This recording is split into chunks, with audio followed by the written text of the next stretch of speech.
আসসালামু আলাইকুম। বাংলা নিউজে স্বাগতম। সাকিবের মুগ্ধ স্ত্রী শিশির।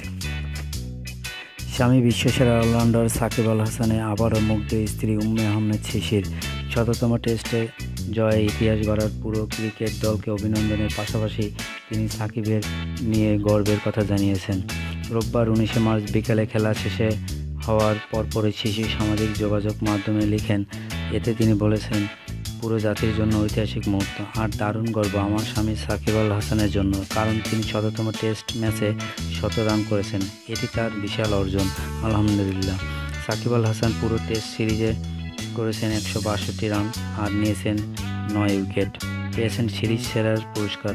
শততম ম্যাচে প্রথম ইনিংসে করেছেন 116 রান আর নেন 2 উইকেট। দ্বিতীয় ইনিংসে 4 উইকেট নেওয়ার পাশাপাশি খেলেন 15 রানের নক। এর আগে সাকিব ম্যাচে যেদিন শতক হাঁকান, ক্যারিয়ারের পঞ্চম। এরপর সামাজিক যোগাযোগ মাধ্যমে উম্মে আহমেদ শিশির বলেছিলেন, আরেকটি অপরাধ করলে প্লিজ এই 100 রান বাসায় নিয়ে এসো, যাতে সেগুলো দিয়ে তরকারি রান্না করে খেতে পারি। তুমি তো নিজের জন্য খেলো, নিশ্চয়ই তুমি ভালো কিছু করনি। ধন্যবাদ। আমার চ্যানেলটি সাবস্ক্রাইব করুন এবং পরবর্তী আপডেট পেতে